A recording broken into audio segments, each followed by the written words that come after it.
Hi, my name's John Dick, and in this development blog video, we'll cover 4 different skill sets: stealth, camouflage, awareness, and tactics. These skills dynamically change depending on external influences or choices you make with your character during game time. Before we start with the scat video, we'd like to say something about the unfair advantage of third-person perspective over first-person perspective.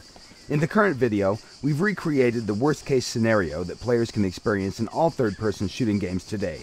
Not only that TPP is unfair over FPP, it's unfair in general since players on elevated positions have a huge advantage over other players. So far, there's no game that has provided a solution for this problem.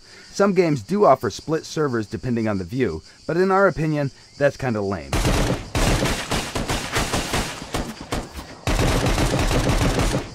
So, what exactly did we do to make things better? In SCUM, everything you experience is a projection of what your character experiences in the game. No matter which view you prefer, you will not be able to see things if your character doesn't see them or feel them. This means if you want to see behind the wall, you'll have to take a peek and risk compromising your position. The moment you take a look, your character's awareness will kick in. What will be shown to you on the screen is a result of complex equations that involve your character's awareness and tactics skill versus the enemy's stealth and camouflage skills. The red outlines representing that tactics skill have been activated also. Notice that it works for both the first-person and third-person perspective. Once tactics time expires, you'll lose information about the enemy's position. The only way to get it again is to take another look. Okay, let's cover the tactics skill first. Tactics is linked with the intelligence attribute and represents the ability to predict trajectories of objects in 3D space. Imagine you're looking through the window and notice a car slowing down at the crossroad with a left turn signal turned on. Even if you stop looking at that car, you'll have a rough idea about its trajectory. In the video, the character on the right has advanced level in tactics and is able to track its target much longer than the character on the left. Remember, tactics will not work if your target is in peripheral vision. It works only for central vision. Here you can see 3 players with 2 different awareness skill levels. While the first and third one are observing the surroundings more casually, the soldier in the middle has activated focus mode by holding down the right mouse button. The enemy soldier with the activated camouflage is sneaking directly towards them. The first character is what we call a trained observer. He has advanced awareness skill level and will notice the enemy almost immediately once he leaves the cover. The middle one with activated focus mode will notice the enemy a bit later. By being focused, your character is paying more attention, and that will give you a bonus to awareness's hotspot radius. The third soldier is the last to notice the enemy. As you train your characters to observe, hotspot radius will increase. Awareness skill will determine what is rendered and what isn't. And even if things are rendered, that doesn't mean that it will be easy to notice them. Well-camouflaged snipers can totally blend in with surroundings and become almost invisible. So, if focus mode is so great with the bonus multiplier, why shouldn't you use it all the time? The character on the right is using focus mode to observe the surroundings while jogging through the level. His stamina is dropping slightly faster than the stamina of the character on the left. The influence of the focus mode is really small, but still, if you combine all the other factors that impact your character's performance, it may be crucial in life and death situations. Awareness is defined by 2 factors: hotspot radius and fall-off radius. If the camouflaged objects are farther away and out of fall-off radius, your character will not be able to see them, unless he has some sort of magnification, for example, a sniper rifle. All magnifying devices automatically add bonuses to hotspot and fall-off, making it easier for you to notice things at higher distances. Looking through the scope also automatically activates the focus mode. Awareness is not only useful in combat situations, it also provides you with benefits when you're searching for useful items like food or gear. If you use focus mode, awareness will highlight the items within your spot radius. This will help you to see them from a distance, which is especially useful for smaller items. Characters with low awareness skill will have to come closer to detect the same items. During the nighttime, awareness spot radius is significantly reduced. Unless you find some kind of night vision device, you'll not be able to detect things with the same efficiency as during the day. A higher level of awareness will give you some additional benefits, such as the ability to detect imminent dangers. It won't work 100% of the time, but when you get notified, be sure to react swiftly, or you may lose your life.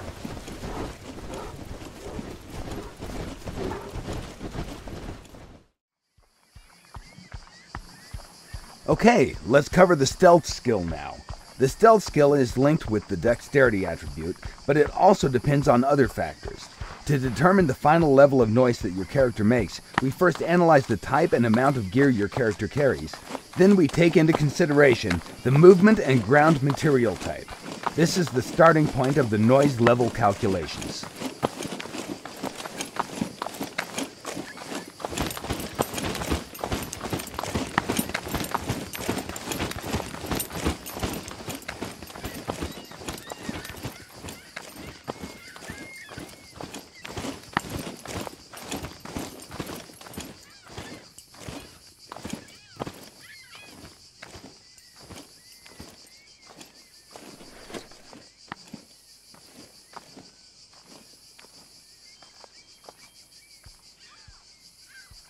The next step is to factor in the overall weight of the character. Again, this system is fully dynamic, and it's linked directly with the character's metabolism. All things that influence body mass are taken into consideration, like fluid or food intake, for example.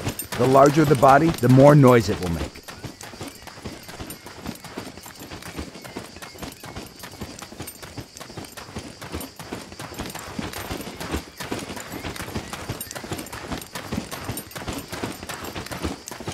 Finally, the last thing taken into consideration is actual stealth skill level. The higher the skill, the better you silence the noise that your character makes.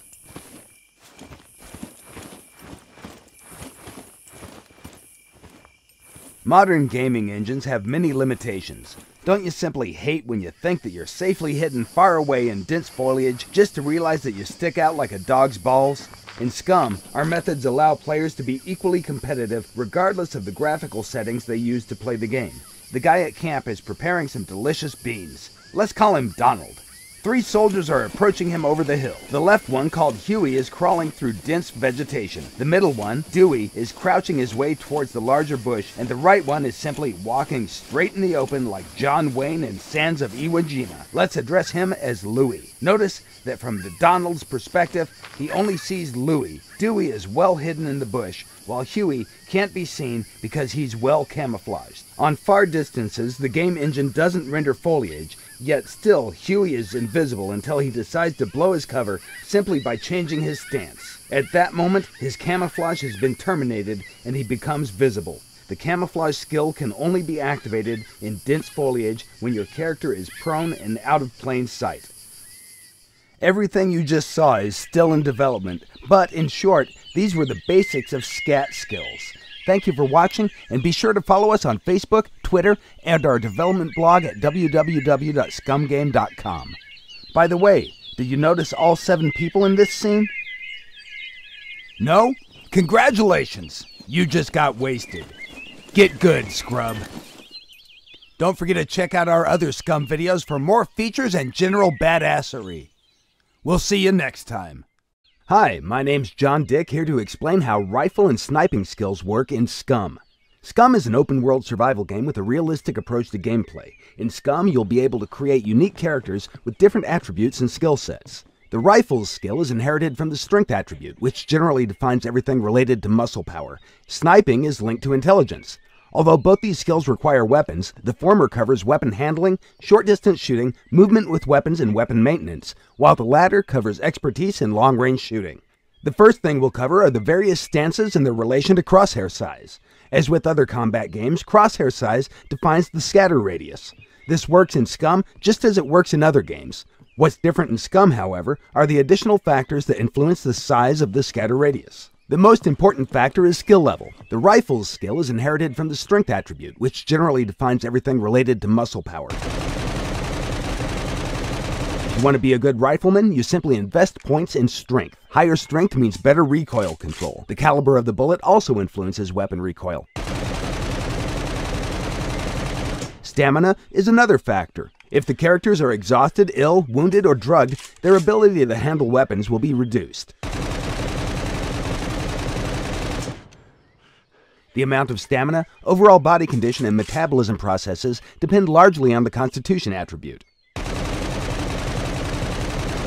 This means that even though the rifle skill is linked to the strength attribute, it also depends on other body attributes. After all, human bodies are complex machines.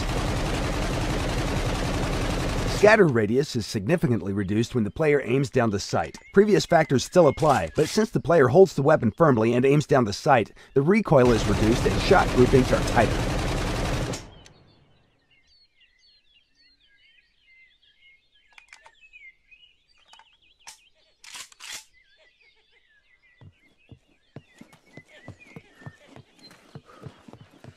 When aiming down the sight, you may hold your breath, which is extremely useful in single fire mode. Holding breath is just as beneficial for rifles and the sniping skill, and it'll help you make more precise consecutive shots.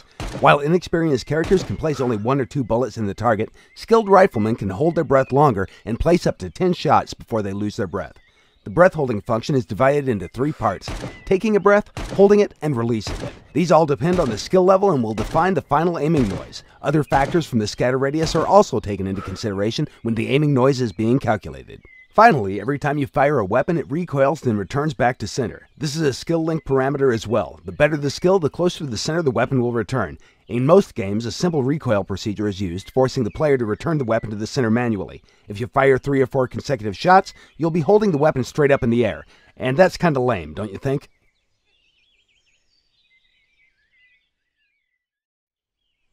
In the current scene, you can see 2 different characters with different stats. The character on the left is a slim person with below average strength attribute and maximum dexterity. The character on the right is suffering from accumulated fatigue and disease. Because of this, his strength attribute has been temporarily reduced. His rifle skill has been influenced by a strength drop and thus has been reduced from advanced to basic. This is actually a representation of how metabolism and external factors influence your character in the game. Now let's see what happens when these 2 guys meet. Nice! Now let's talk about the sniping skill. The sniping skill is weighted with the intelligence attribute, and you need a weapon and a scope for sniping. To mount a scope on the weapon, you'll first have to mount a rail. Also, you can mount numerous different scopes on a weapon with an attached rail. The first time you mount the scope, you'll have to calibrate it. The rifle scope calibration is called zeroing. At the moment, SCUM supports a simple zeroing procedure, but we can make it fully realistic if this is what you desire. To zero your weapon, find a target at a certain distance, for example, a target set 100 meters away. Set your zero value to 100 meters and fire 1 round at the very center of the target. Check where the shot went and adjust the windage factor. Repeat the process until you get your shots perfectly centered. 1 windage click equals 1 millidot marker.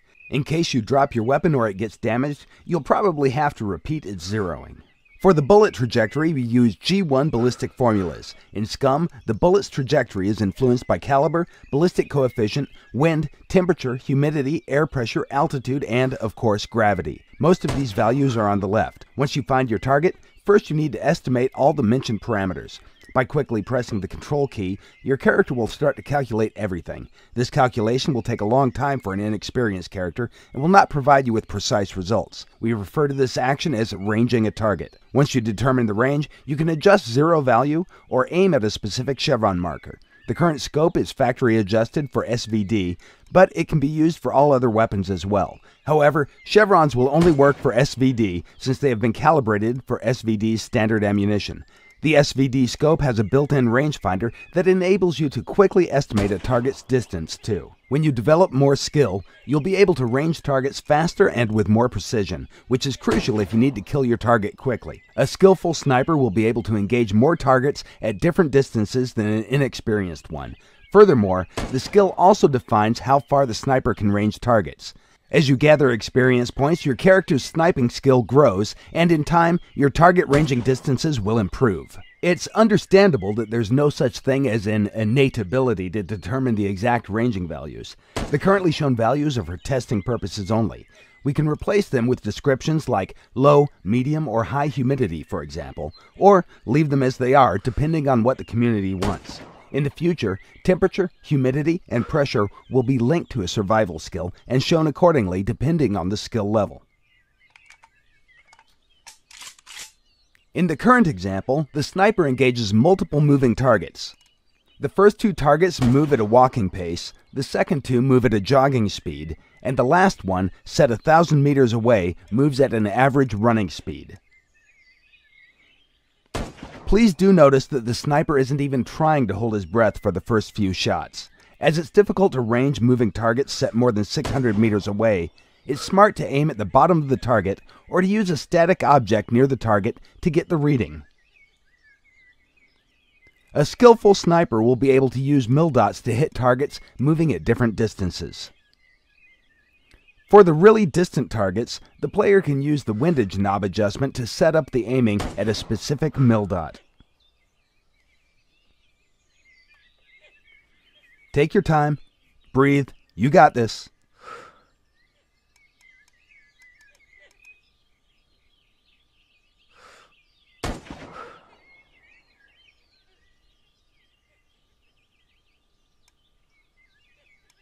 Any day now.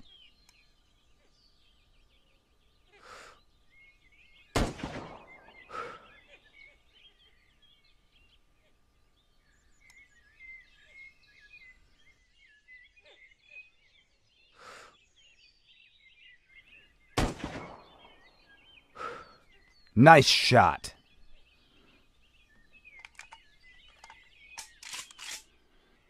Here, the sniper has changed his location and obtained an elevated position. Higher positions provide snipers with a better overview of the situation.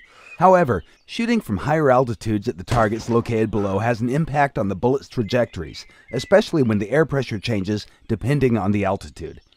This is mostly noticeable in the case of distant targets. Now let's see what happens when the weather changes. The wind is a powerful force that can change the bullet trajectory easily. Even with targets set 100 meters away, a strong side wind can shift the bullet sideways by 10 to 20 centimeters. If you're not good at locating the north in order to determine the wind direction, then check for obvious signs. Check how the trees are moving, where the leaves are being blown away to, or which direction the rain is falling if it's raining. To shoot targets in strong wind, you'll have to learn how to use the windage knob. A skillful sniper can hit a target with one of the first 3 bullets.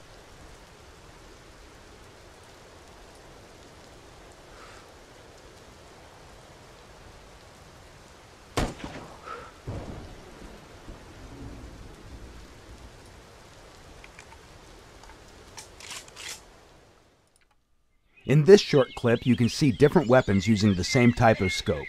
Notice how the SVD has a stronger bullet than the AK. The SVD's kickback is more powerful, and the AK can't even reach the target by aiming at the same chevron. Now, let's see how all this actually works in the game itself.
These have been the very basics about the rifles and sniping skills. Naturally, we plan to improve things even more and add many new features as well. Thank you for watching, and be sure to follow us on Facebook, Twitter, and our development blog at scumgame.com. No rabbits were harmed during the recording of this video blog presentation.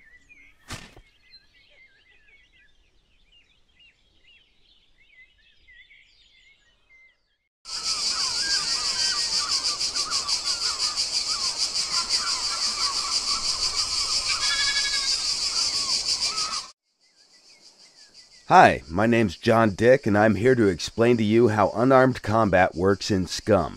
Without further ado, let's get started. The unarmed combat and brawling has 4 different skill levels of expertise that the players can reach, starting from no skill level up to advanced skill level. However, the character's skill is just one of many things that are taken into consideration when combat begins. The other important factors are the player's ability to control his character during the combat and the physical condition of his character. Now that you know the basics, let's take a look at how the combat system works in other modern survival games. For this, we created a simulation of the type of unarmed combat that you can find in practically every survival game available on Steam. From what you can see here, the character is constrained at the hip, but you can tilt their upper body and throw random punches toward your opponent. The camera is locked behind the character. It doesn't provide the player with a good overview of the situation, and most of the time it's really hard to tell where the punch will land. Obviously, this is a very basic implementation, and we could have done it the same in SCUM, but we wanted to make something different. So, what exactly did we do in SCUM to make things better? First, we wanted to find out the best way to fit martial arts in SCUM's gameplay mechanics, and we quickly realized that the angle of the camera has to be changed. The free camera view not only provides players with a better overview of the situation, it also helps when you have to engage multiple opponents at the same time. The game also provides a first-person perspective camera for the combat mode, and everything works well there too. Once you enter combat, you'll be able to perform different moves and attacks. For example, you can try to circle around your opponent and control the fight from a distance. During the combat, you can defend yourself or attack. From defensive moves, you can use block or dodge, and from the attacks, you can choose kicks, punches, and combo moves. A dodge is used when you want to outmaneuver your opponent and then strike back in a counterattack with a different combination of punches and kicks. With the left mouse button, you can perform punches. With the right mouse button, you can do kicks. Combos are performed by pressing a combination of keys, followed by left or right mouse button, depending on whether you want a punching or kicking combo. The skill level of your character will define types of moves your character will use during the combat. So, for example, he might do a simple jab or a cross. Or, if he's more skillful, then he can step in, close the distance, and use a more powerful punch. Combos are special attack combinations that inflict more damage than a normal punch or kick, but they also drain stamina at a faster rate. The best way to use a combo is against a dodge or a block, and if you perform the combo successfully, you'll increase the chance for a knockout. Along with the skill level, the character's attributes will also influence the outcome of the fight. Strength, constitution, and dexterity are attributes that the player chooses during the character creation process. But once the game starts, these parameters will gradually change depending on the character's diet, metabolism level, actions players take, and overall health status of the character. That will, of course, be reflected on the character's speed, endurance, and strength during the battle. With proper diet and workout, it's possible to boost all these attributes to their maximum values. The only exception is the intelligence attribute, which will stay the same or drop down if, for example, a character gets shot in the head. In the current presentation, you can see different skill levels and how they will be represented in the game. Our plan is to make different sets of animations for each skill level to allow players to visually recognize the skill levels of their foes. This is still a work in progress, and it will not be included in the early access version of the game. Everything that your character carries in the game will have an impact on how you will perform in the combat. Heavy gear will make your moves slow and sluggish, and it will drain your stamina more quickly. It's recommended that you drop excessive weight before you enter a fight. The combat skill can be effectively used against other players, NPCs, and it can be used against animals too. Although we do not recommend you attack bigger and more dangerous animals unless, of course, you're sure that you can beat them or outrun them.